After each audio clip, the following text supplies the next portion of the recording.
Welcome to A Diary of a Professional Tennis Coach with Mark Ellard and Candy Reid. Hello, Patricia. Where do we find you? Hi, Candy. How are you? I'm in Miami now. Right now, I live in Miami. Very good. And you're originally from Argentina. And I'd like to first start by asking about your professional career because you were a top 30 player. You have a major title in mixed doubles. So let's start there because we've got a few things to talk about, mostly about your coaching career now. But how did it all begin for you on the court? It's all behind a long time ago in a town where Del Potro also live. Just to get you on the where I start, it's a big community of tennis, small town. And I start to play tennis and a lot of sport I used to play. And I keep tennis basically because it showed me how to go to different cities.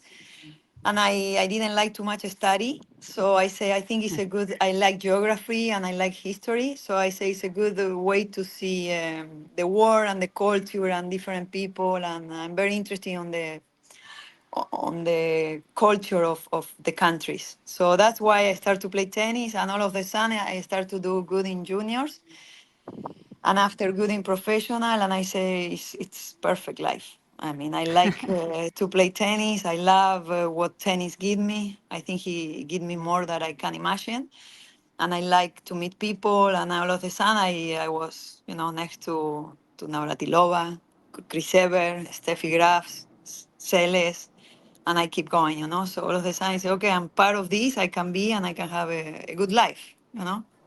Do you come from a tennis background then? Who taught you No. tennis initially?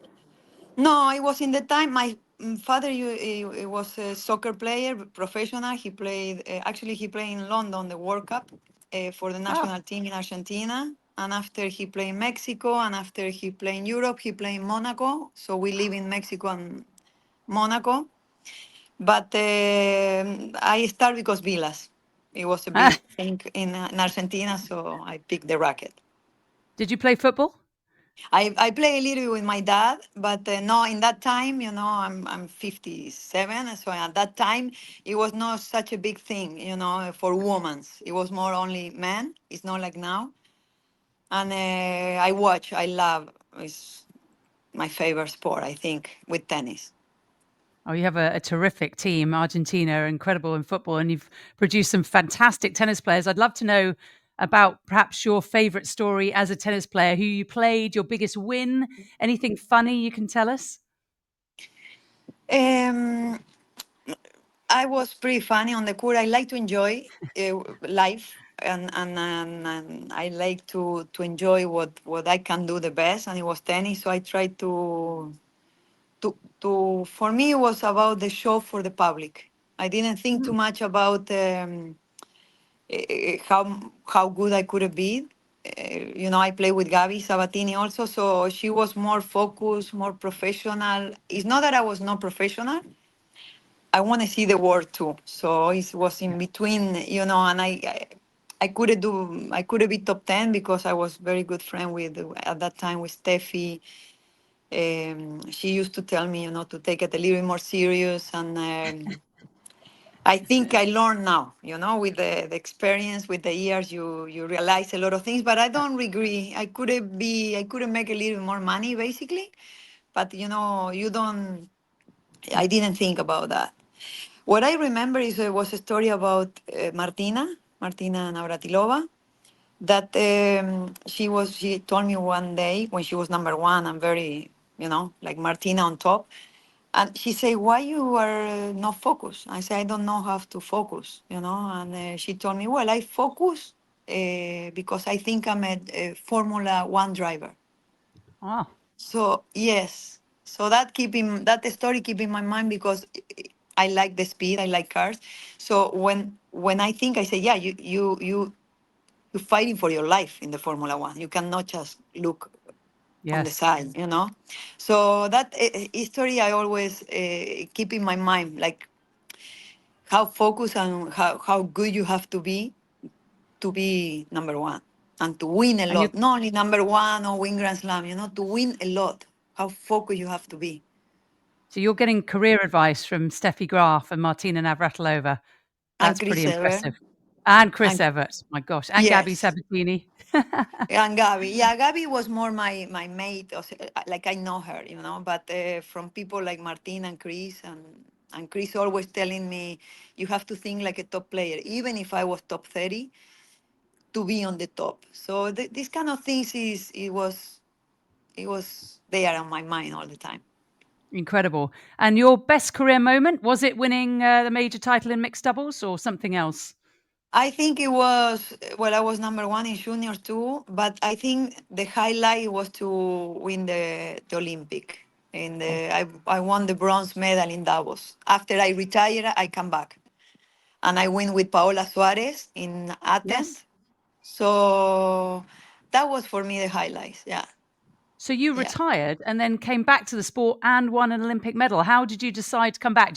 Were you missing it? Did you feel like you'd left something on the table?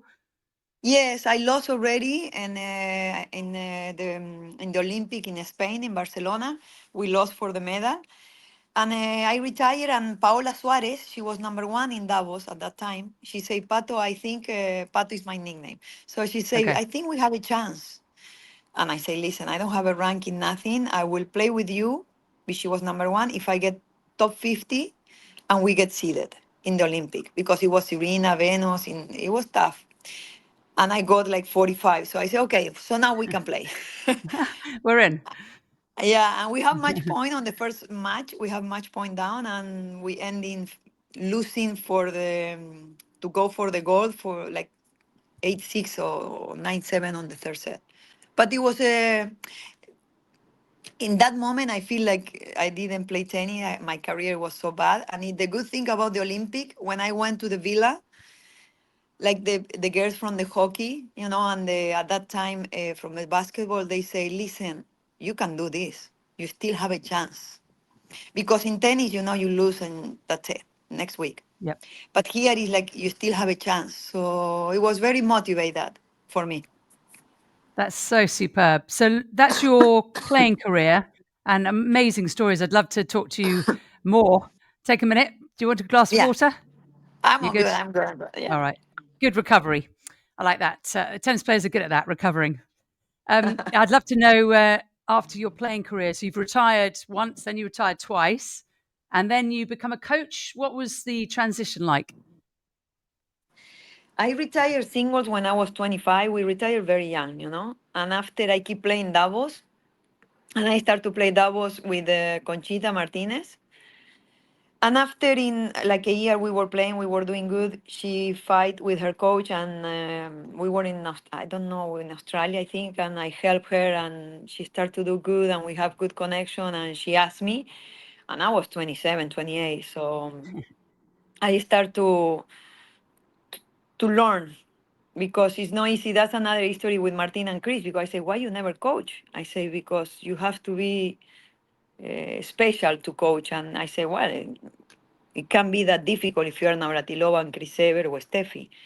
And it's a very special, you have to learn. I learned a lot from people like Martina, Chris, Conchita helped me a lot because I think to coach, you have to learn. Yeah. You don't know everything. I didn't know anything. Even if I was pretty good playing and being tennis around all my life, but I think you learn and you get. I like to get advice from people. Like the first thing I did, I was in Australia and I went to have dinner with Steffi and Andre, and I went to Andre and I say, can you help me? Can you tell me one tip? And he say, okay, tell her to watch the ball and move the legs. So I was expecting a completely a different, help me.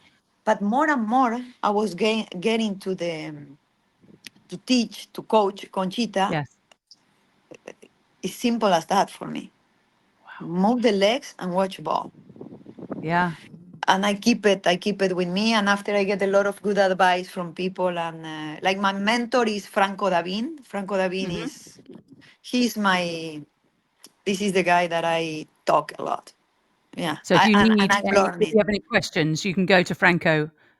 Yes, yes. Someone that I ask people, or Chris, if I have a chance, or Martina. I like to get advice from people That's always. very cool. That's Yeah, very cool, I like. Patricia. And the fact that you did so well in your career and you still think you need advice, which we all, of course, do, regardless of what level we get to, because there's so many unknowns, aren't there? And everybody you coach in the tennis world is so different. Have you found that? When I coach Conchita, we were like 5 or 6, 7 years. I coach her. Um, I learned that the coach have to be on the outside, on the back. The star is the player. That's what I think always. And I learned to listen to them. For me, it's a key in how I coach. It's my key because I think everybody know how is tennis, what you have to do, how you have to do it sometime, or sometime no, this is part of it. But what the player feel, I need to know. Mm, There is three things I ask for when I'm starting to coach someone. One is they love tennis. If you don't love tennis, keep going with someone that doesn't understand that part. yes. That you can hate tennis because you losing, I understand, or you get angry, or you whatever. But with the people who say I don't like tennis, or Mm, and they're on the top, there I have my, I think it's a reaction of being angry, okay. because if you are there, you have to love. You have to love this sport. Anything you do in life, I think you have to love it. If you don't Agreed. love it, it's easy. Just quit. That's what I say Yeah. to my player. Yeah. And I ask the relationships, that they have, boyfriend, girlfriend, whatever. And I ask family background. I think there are three questions that is important for me to help them to be a better person, Mm. and after a better player, to Yeah, understand it's them. interesting. Yeah. Sorry, Patricia. Oh, it's interesting about the love tennis because I think there's quite a few players having traveled on the tour now and commentated on thousands of matches that look like they don't particularly love it. And I played up to a reasonable standard with a world ranking, and I love doubles, but I didn't really love singles. And I think I agree with you that the best players actually really love tennis. And I'm thinking like a Holger Rune who in his spare time is watching tennis or thinking about tennis or talking about tennis or dreaming about tennis. Do you think you have to be like that to get to the top? I think everybody's different. I think I learned that. I learned that. I learned that with Conchita. Now I'm coaching Anna Kalinskaya. I learned part of me is to understand why you don't love tennis, because if you don't love something, quit. What is the problem? Like, what is, if you don't like tennis, quit. Yep. If you were top 10 players and you don't love tennis, quit. You have money, you can start a new life. Yep. And there is where I think this is what I talk a lot with Anna. I have very good conversation. I think she's a very special person. And I'm happy that she teach me, because like I was saying with Conchita, we have the same style, the same mentality, Latin. And that's why I get a challenge with Anna. I I thought she had an unbelievable technique. I don't touch too much the grips, the technique on the player. I like the footwork. I like to work on footwork technique and all that. For me, everything's coming from there. And it was something in her that she couldn't be top player. So I said, okay, let's see what it is. And it took me more than what I expect, because I was thinking you need like 3 years with a player to development. Then. If I say to someone, hey, you're gonna be top, he already have to be good. Yep. I think when you are number one or top five, you already have it. We just are a company on the player. But when it's something like this challenge, like Anna, I like it because I prove that I can learn and be better. She teach me more. I always say to her, you teach me more than what I teach you. I teach more life, and she teach me more about play and life. We teach. I think we are good teacher and study a student. between students. us. And of You course, know, she's Russian, so you've got a little bit of that cultural difference as well. How did that play into your relationship? I'm fascinated. This is what I like about the world, the tennis. What tennis give me, like I say, give me more than what I expect. No money, No money. Money. I'm normal person. I like to live life. But the to fascinate how people think and the culture and respect them and try to understand. I sometimes you agree or don't agree, but try to understand why are like that. Where I'm not that I don't like to let me find the word. I don't like to tell the player do this. No. How can we do it? How help me? How I'm not kind of tough. It's easy to say do this, do that. That's the Yeah, easy part of coaching, and I don't like that. That part I don't like. I like more to sit, have a coffee. You have a bad yeah, day. Why you having a bad day? It's your boyfriend, it's your family, it's me. You are tired of tennis. Okay, you're tired of tennis. Let's have a break. I think the players that I hear a lot these days that they don't like tennis. For me, it's tough to understand. I think they have so many things outside that when you get number one or top 10 or top 20, keep doing what you want to do. yeah, If you have so many obligations, do less obligation. If you have so many obligations, it's because maybe you like, I don't know, to have more money. I don't know. I think when you have to one level and you just want to enjoy it and realize that. Some people take 1 year to realize that, sometimes three, mm, 5, or 10. I don't know the time of the players. That's what I say to Anna. I don't know your time. I'm here to help you. Let's see when is your time. Her time came after five oof, years, yeah. and it's okay. Well, let's talk about that because you started working together, I think, 2019, and Yeah. 2024 has been an unbelievable breakout year. I covered quite a few of her matches at this year's Australian Open. First time for Anna in the second week of a major. First time in the quarterfinals of a major. That happened at the Australian Open. She's got to a career high number 11, and that is extraordinary. Just extraordinary. Can you detail some of the improvements she's made under you that you found have finally come to a fruition that you've been working on? I think Anna, it was tough, very tough for the situation in the war. It's tough to for the Russian, from the Ukrainian, from the whole world to have a normal life for them. For Yep. us, it's okay, but to don't see the family, see the situation. I think she handled as best as she could. I know she was gonna break through. I know she can break through after 1 year we meet, but it's not the breakthrough that I want. If the breakthrough that she can do it and her time. For me, when you coach, it's her time. It's not my time. You have to be there and help her. And I think, Anna, what we improve is I try to give a little bit of the patience to work the point. I work a little bit more on the spin. I work a little bit more on slice to use it when she can. And we find a good fitness that helped me a lot. And I believe in her 100%. That's that's what That's I incredible. believe always. Even in the worst moments, we have tough moments, very tough. But I think I she keep trying. Sometimes they keep trying. They know what to do, but emotionals, you cannot control it sometimes. And emotional outside, emotional Yep. with her, with situation in the past, with things. So I trust her, and mentally, I think she say, okay, I believe I can do it. Yep. So She always had incredible timing, and you're right. I mean, her technique's phenomenal. I always felt that you never knew when she was going to get injured and her body was going to break down a bit, which it has done less, way less in 2024. So that seems, you mentioned the fitness, that seems to have improved a huge amount. And maybe she just believes now her body can get through tough matches and tough tournaments. yes, I like the new way they practice these days.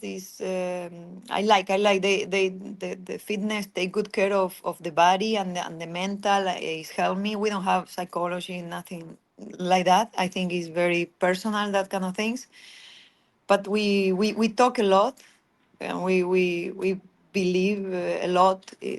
She believe in me. I believe in her. I believe in the fitness. That's we have a small team, and we have the people that Anna bring on and off. And I'm happy that she have an unbelievable good relationship now with their parents. That's the highlights, that they, because when you finish tennis, you want your family, you want your dad, your mom, your brother, your sister, you want that. I try to keep the same also. She's not the kind of player who play a lot, because I think Mm. she's a person that she like to go to the museum, take coffee shops, good restaurant. She love fashion. So I think it's helped her. I try to balance that with tennis. And how do you get on the WTA tour?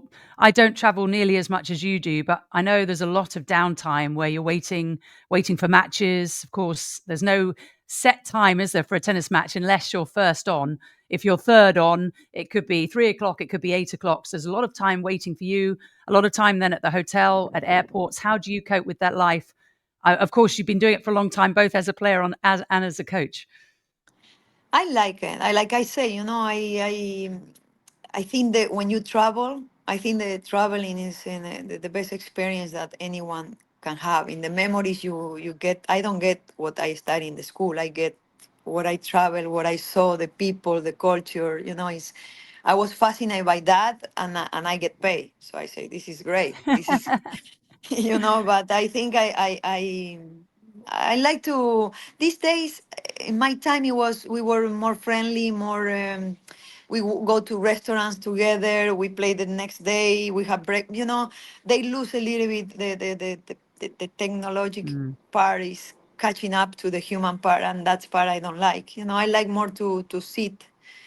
I learned that sometime, for example, this is what Anna teach me. Like I say, you teach me a lot of things, and I like to listen a lot more than I like to talk to, but I like to listen my player and the people, because in my time with my dad and my mom and my sister, we sit, we talk about life, and we didn't have fun. I'm coming from the era where I have no fun. When I was playing, I just go with, I don't know, I take a train and, you know, didn't know where I was. Torino to Lyon, so, and now it's so easy. That's something that, for example, I say to Anna, can you please phone on the court or phone, that little things. And when you have your time, do whatever you want. But I like to talk with people, and I like to learn, what they do, how they do. I look a lot on the tour. Yeah, People, it's so interesting. coaches. Yeah, I like to look the way coaches and players relationship. It I sounds like you've like. got a really nice balance because life shouldn't be boring on tour, but you do hear that word bounded about. But I think you can make it, if you can build some personal relationships, a lot more interesting. I'd love to know how you and Anna got together. So you've coached Conchita Martinez for several years, and then what happened after that? And then what happened? I have a friend who was the manager of a soccer player, Dybala, and he was the best friend of my dad. And he called me and said, "Listen, I have a player that is very good." And it was Sofia Suk. It was, Yes. yeah. So she was in Miami. I live in Miami. So I said, okay, let's get. And I like her. And the best friend of Sofia was Anna. So I went to coach her for 2 months, and I saw. It was tough, very tough for her, not for me. So I went to Wimbledon, Roland Garros and Wimbledon with her, and I meet Anna there. And she just split with the coach, and she said, "Can you help me this week, Anna?" And I said, "You have to ask Sofia, because." So I said yes, and that was the moment that her dream of Anna was to play Wimbledon. So we go to Orangi. I didn't, Yes. we go to Orangi, and it was terrible. I have to coach her, and I was coming, and I was commentating for 10 years. I was out of the tour. I commentated for 10 years. So I knew pretty much all the top players, but, like 100 down, not too much. So I go there, and Anna say, "Okay, I play here, this player." And I say, "Okay, let me check." And I see completely, I say, "You play with the lefty." And she said, "Ah, that's weird. I saw it was right." Everything wrong I did. everything. She played with a right hander, and I say I think she's from China. She was from Germany, I think. I mean, everything wrong I did that week. I set up practice, nobody show up. I mean, it was terrible. And she qualified. So it was funny how we start. I said, how I'm Yeah, gonna coach these players? I don't know anyone, So it was kind of funny. But we have. She's a funny girl, She like to have fun. It's yeah, important for her to have fun, And but she qualified, and we go to Wimbledon. And the first reaction, this is very personal because not too many people know, but I say, okay, wow, I say she qualified, we're doing good. But she entered Wimbledon and she started to cry. And her emotion, I was thinking, okay, this is a dream come true. But I say, yeah. it's the beginning. This is the beginning, I say.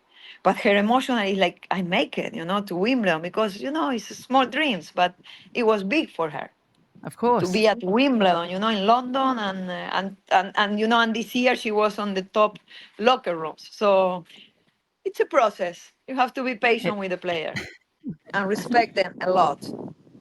it's an incredible story, and lovely to hear, Patricia, that it worked so well for you, and you've done the time because it has been 5 years, and now you're finally reaping huge rewards both on the court and off it.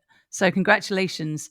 Now I'm part of a female performance group in the UK because they're trying to get more females out Yeah. to be coaches at the top level like you are, and it's a shame for me whenever I watch tennis, as I do a lot, just not to call out more female coaches. There's you, there's Billy Anna, who coaches Katie Bolter. We've got a few others.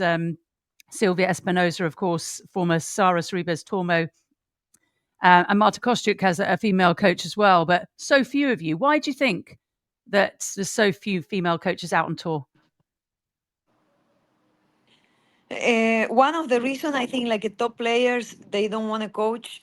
I don't know if they don't want to coach. Like I told you, Martina, she told me I can express because imagine, you know, and also you have to be the second. You have to be behind the scene. For someone like this, it's tough, and I understand. I understand because why you don't chip and char, why you don't do this, and it's you have to be ready to learn, and Yeah, maybe she say, okay, or have a special feeling with the player. For me, Anna, I have a very, she's like my daughter, I have a very special feeling. It's not about money, it's not about if she's top 10 or win a grand, it's a life experience, yeah. and what we have in the life experience with Anna is that we love tennis. That's what I say to Anna. It's funny because Anna say this is a funny story with her because when I sit, I say, so you love tennis? I say you don't have to answer my three questions now, but you love tennis. You have a boyfriend. Your family is good. So the next day she say, well, I love. At the beginning she said, I don't love. I love tennis. Okay, good. Okay, I have a boyfriend 5 years ago. You can guess.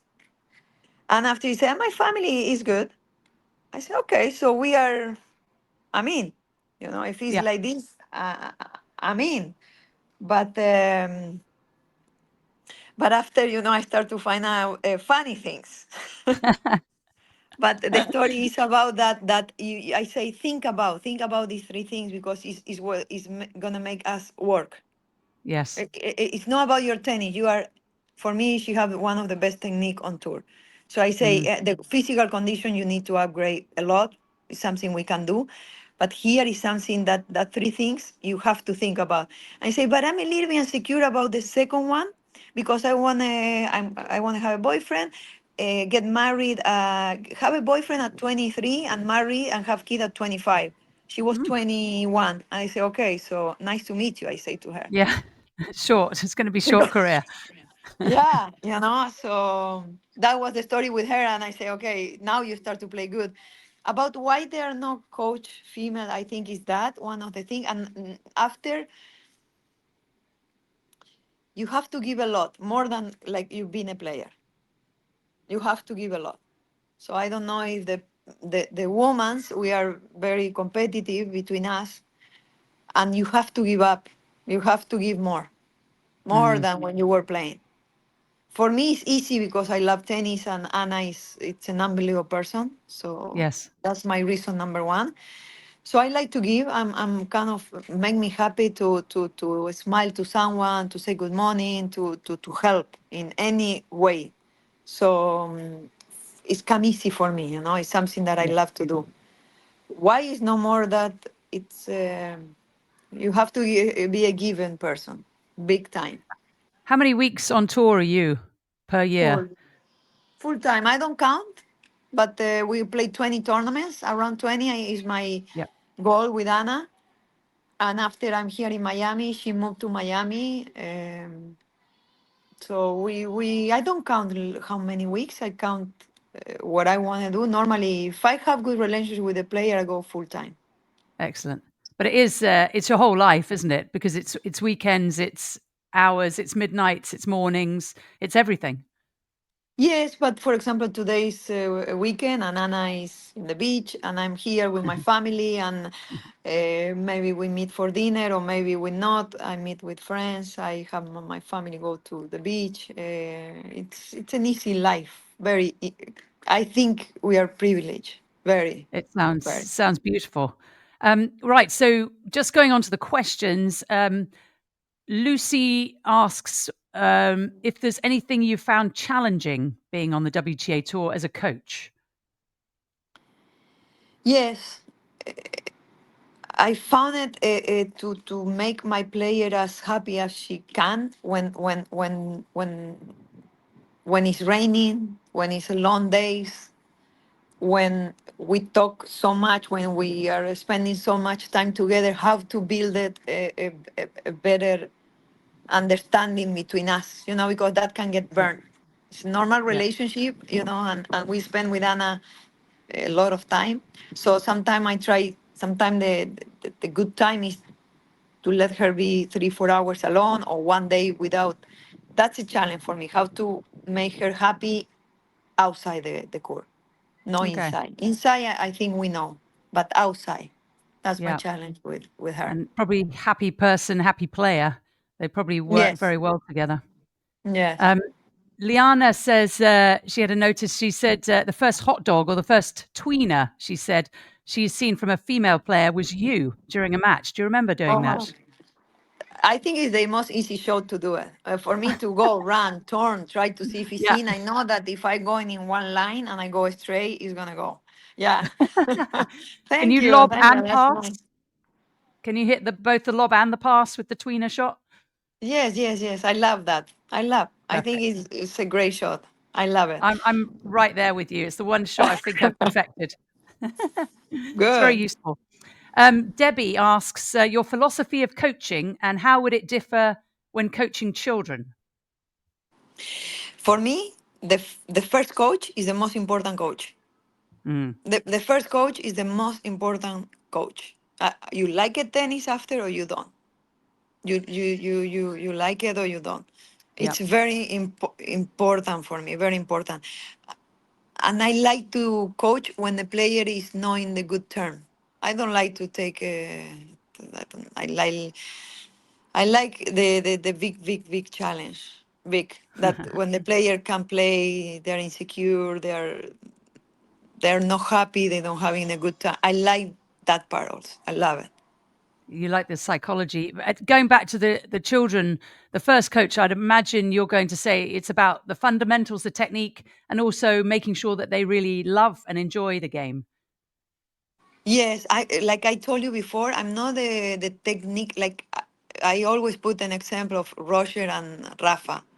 Mm, If you move your legs, the technique of the leg for me, I don't care how you play. It's nice for the eyes. I like the technique of Roger, but Rafa is good also. It's not bad, yeah, no, he's not So bad. for me, it's very important. I'm obsessed with the legs, with the legs and core.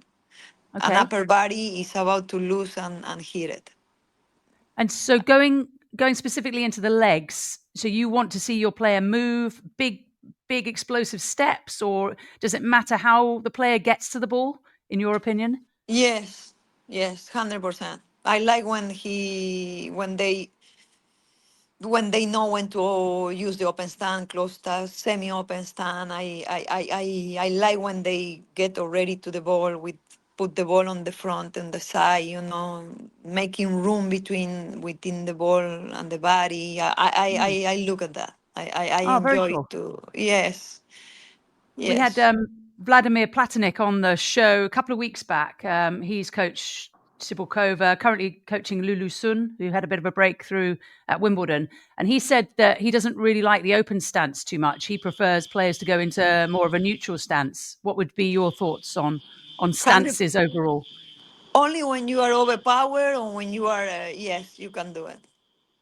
Overpower, that you're getting uncomfortable is difficult, and these days is different than my time, now you have to have time. Sometimes the courts are fast, the ball are Yep. fast, they playing hard, but I think the last thing is open stand.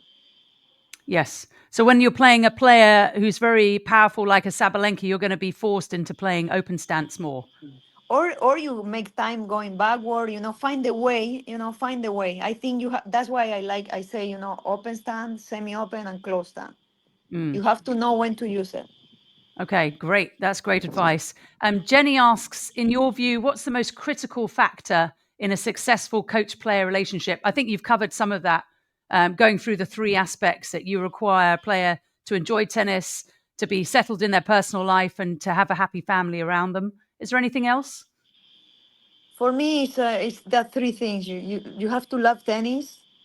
The person who is next to you that have a big support, and the people are surrounded you. You have to love Mm, everything. If you like coffee, you have to enjoy it. Don't drink coffee because the other people drink coffee. It's like, yeah. for me, it's about everything. It's to enjoy. If you like to walk on the beach, walk in the beach. This is what I say to Anna all the time. You have to enjoy it. You have to. Yeah. We going to the best city in the world. Uh, that's my advice to get Yeah. together with the family, get together with the boyfriend, get. The coaches have to do all that. Have to make a nice circle. And join It's join the not about dots the. essentially. Yeah, it's not about if I want to be or the fitness. The fitness is important that they don't take so much control or the feet. There is it have to be all together for the player. Mm, Very front, very okay. talk forward. Yeah, I love that. Monica asks, would you consider or have you had the opportunity to work on the ATP tour? I would love it. The men's are easy, I think. Yes. Yes, they are Go more into the reasons why. practical. I would love to coach a man. Yeah, it's easy. And why do you I think it's coach. easier? I used to because they're practic. If they get mad, they get mad. If you say, "Come on, let's do it," or say some strong word, they say, "Okay, okay, I got it," and the woman maybe start to cry. Yep. But More I emotional we used are, to, I think. yes, I did coach one player. It was JC Aragones. He was like 180, so I love it. Well, I that's have good. great. So maybe Yeah. after Anna is married with children and has won her major title and got into the top 10, then you'll move on to the ATP side. I would love to see it. Oh, that would be great. I think I'm gonna stick with Anna for even if we have our problems, sometimes not problem but different. Of So that's course. when you take distance.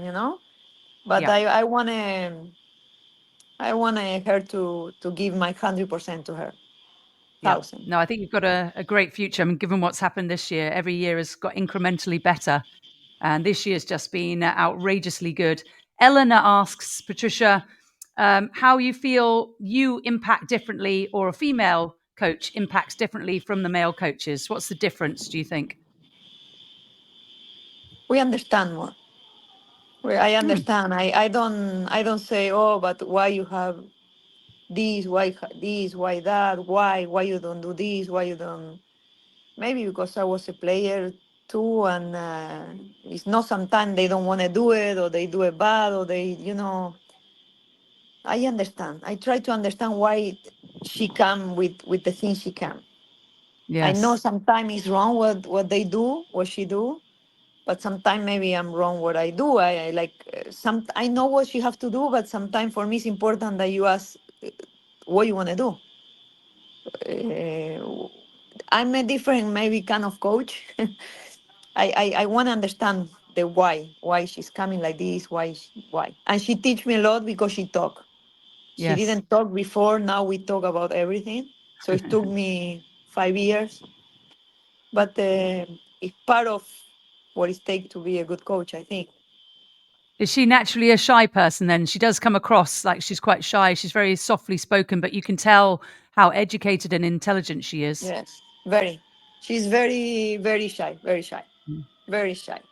I get to her to at least now to smile. That if she make a mistake, it's okay. That if she Yes. want to break a racket in the court, it's okay.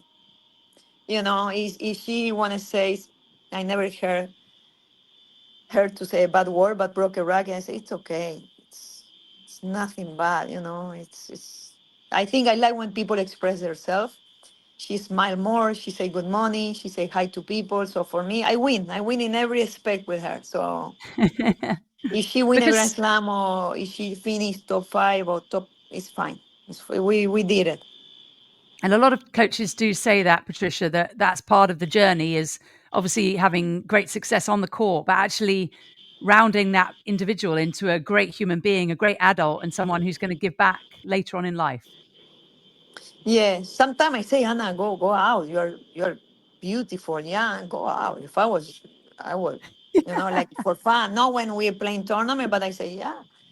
You know, and she's a nice girl. Very nice. And so many players at the end of their career say they wish they'd enjoyed it more. And the fact that you have had that career on court yourself and now as a coach, you can actually advise her, can't you, as to the pitfalls, the mistakes that other players make. I want her when I try to give time her to go to shopping. She's love fashion, she love beauty, she love all that. So go to spa. I try to make times. The only thing she like to sleep a lot. But I say go. We try to go to restaurant. We try to let's finish with Uber Eat. You know, when I meet her, I say please let's finish with all this. If you finish late, yes. But no, you are in Paris, you are in London, you are in Miami, Melbourne, in New York. You have to go. She does it. She go out. She walk. She shop. She. It's cool. It's cool. You're She's an doing that. inspiration, Patricia. I want to hang out with you a lot more. I have to say that.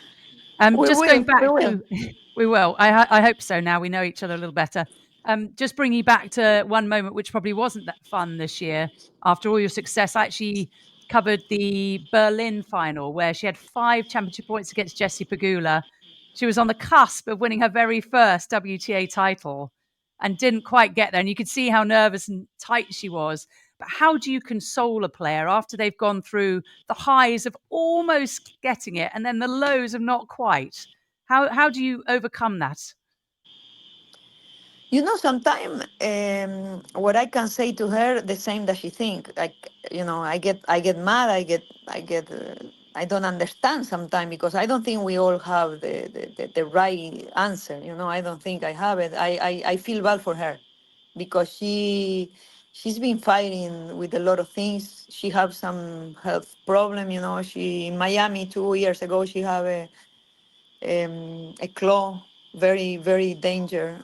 She's dealing with that. You know, people sometimes.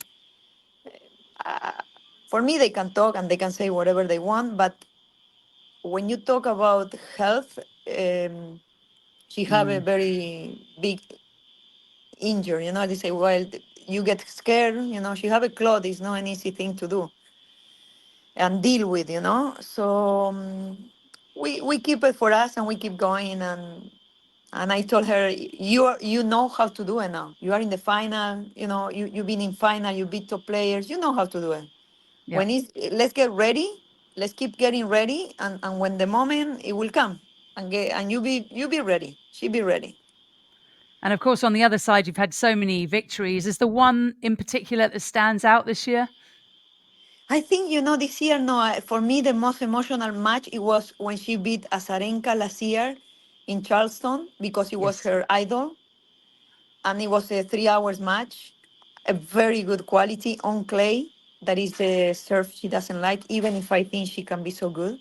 Yeah. That was the most emotional match that I saw from her. And one very important match, it was last year in Austin. She was 6-3, 3-1, or 4-1 against Collins, Daniels. Yes. All of the time, she looked at me and she said, I don't want to be in the tennis court and I want to quit. It was the feeling of depression and, frustrated of, I don't know what happened. And I say, I, no, she lost 6-3, that's it. And 3-1 down in the third, she said, I want to get out. I say, no, you finish that match. It Yeah. was last year, no? Yeah, you finish that match, I say, and we'll see after, because she was having tough moment to get nervous and all this. She finished the match, she lost, but it was I think it was the turnover of her career. It was that match also. I think she went to Indian Wells. She went third, fourth round. She came to Miami third, fourth round. She beat Azarenka. But I think that match is you know what? It's okay to lose. Yeah. I was up and what? I lost. Okay. Next match, I will try to focus on that game, on that point, on that serve. I don't know. I think you learn from winning and losing. And there's so many highs and lows, aren't there, in tennis? A lot of lows because, of course, most players lose every week. It's important for players just to stay consistent in personality and not get too high when they have those big wins, but also not get too low when they lose. Yes, yes. But it's not bad to get low also if you come back next time. I think the good emotion and bad emotion, it have to be there. Mm, I think so to get better in in in everything, no, in tennis and in life, like love life, family. Like you have to get to say to your mom no sometime, or your boyfriend, I want to go here and he want to go there. I don't know. I think it's always in the good terms. And just to end, Patricia, because you've given me lots of your lovely time, thank you so much. You Yeah. said you're in Miami. So this is I'm in Miami. I obviously. live in Key Biscayne now. I don't know what's going on in my building, but the alarms keep going. Maybe they're Ah, calling me. oh, that's the alarm in the background. No, it's Maybe fine. I didn't Um, park good. let's hope it's not your car alarm, or let's hope no one's No. stealing your car. That's for sure. So what is the process from now until the Australian summer? We starting now Monday the preseason here in Miami for 5 weeks, and we're going to the Australian Open. We're going to Brisbane and Adelaide, and after Okay. Australian Open, yeah, yeah, And then do you ready for that. plan, obviously, you want to play the majors, but do you plan a lot of the tournaments throughout the year, or is it kind of you do it by the season or by the surface? No, no, I have the tournament I want her to play and the breaks. No matter what, she have this week off. All the Okay. time I make her go to her house, even if it's 4 or 5 days. Family, friends, dogs. She love her dog. Come here. If she have a tournament she doesn't want to play, she's not playing. Okay. It's why I have to go against what she feel. Yeah, exactly. So you kind of have a basic plan and then she Yeah. drives it depending on how she's feeling, if she wants to play another one, if you want her to pull back. Yes, yes. Okay, For me, it's more important that she's happy and commit to what she has to commit. And when she can, she can. It's not a big deal. brilliant. Wonderful way to end it. Patricia, thank you so much for your time. Thank I you. can't tell you how happy and lucky I feel to get you finally on the podcast. I've been talking to you for a little bit and we decided we're going to do it in the off season when you've got more time. But I'm so grateful for all your advice and for being such an inspiration. So thank you from female coaches around the world. Thank you so much. Thank you so much. See you And I'll see you around. in Australia. See you there. Thank you. You're Thanks. watching Diary of a Professional Tennis Coach with Patricia Tarabini. Thanks, Patricia. Bye.